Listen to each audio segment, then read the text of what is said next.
بہت سی چیزیں ہیں جو کہ سامنے آ رہی ہیں. یہ آڈیو لیک اس بات کا ثبوت ہے کہ جس طرح سے کے پی میں حکمران سیاسی جماعت کے کچھ نمائندے اظہار ہمدردی رکھتے ہیں فتنہ الخوارج کے ساتھ یا فتنہ الہندوستان کے ساتھ، اور اب یہ جو آڈیو لیک سامنے آئی ہے اس نے تو مزید اس چیز کو بے نقاب کر دیا ہے. کیا کہیں گے اس بارے میں؟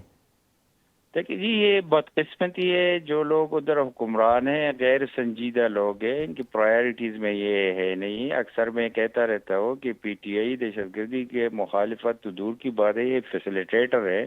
یہ ایک ایکشن نہیں ہے. یہ آپ سیشن اٹھا کے دیکھ لیں، ان کے وزراء کی تقاریر دیکھ لیں، ان کے چیف منسٹر کی دیکھ لیں. یہ تو بیک کر رہے ہیں ان کو، ٹی ٹی پی کو. ان کے لیڈر نے کہا تھا، عمران خان نے کہا تھا ان کو آفیسز دے دو، ان کو وزارتیں دے دو، ان کو فیسیلیٹیٹ کرے، یہ ہمارے بگڑے ہوئے بچے. تو وہی پالیسی چل رہی ہے ادھر. یہ سارے جب سے یہ گورنمنٹ میں آئے ہیں، اور بلکہ کنٹینیوس پختونخوا میں جو ہے ان کے ایکس وزراء کی آپ سٹیٹمنٹ سن لیں، ان کے چیف منسٹر کی سن لیں، یہ باقاعدہ ان کو فیسیلیٹیٹ کر رہے ہیں. یہ المیہ، یہ بدقسمتی ہے، یہ ان کی پرائرٹی میں ہے ہی نہیں.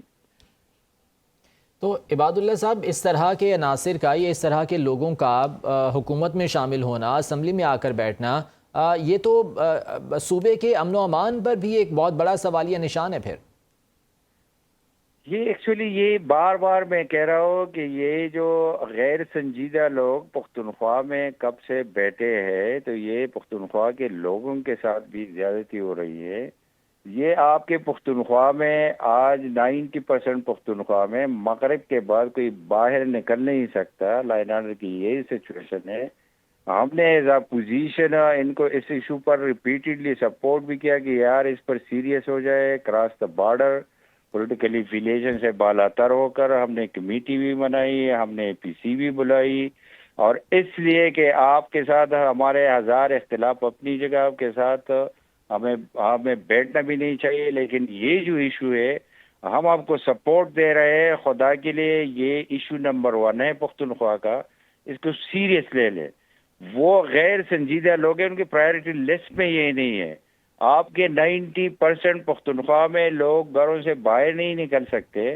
اس کا سیم پورا وہ کیبنٹ لے کر، جلوس لے کر، ایم پی ایز کی سرکاری وہیکل لے کر کل وہ کیا کرتا رہا. لاش بنوں میں کتنے لاشیں پڑی تھی شہداء کی، اور بنوں میں ماتم تھا. اور چیف منسٹر ادھر آ کر اس کی خان صاحب کی بہن کہہ رہی ہے کہ وہ لوگوں کی لاشوں سے زیادہ خان کے لیے حاضری لگانا امپورٹنٹ ہے. تو یہ تو ظلم ہے، ہمارے ساتھ ہو رہا ہے، کئی سالوں سے ہو رہا ہے، مور دین 1 ڈیکیڈ سے یہ چیزیں چل رہی ہیں. یہ غیر سنجیدہ لوگ ہیں، اپنے کرپشن کے علاوہ اس کا کوئی کام ہی نہیں.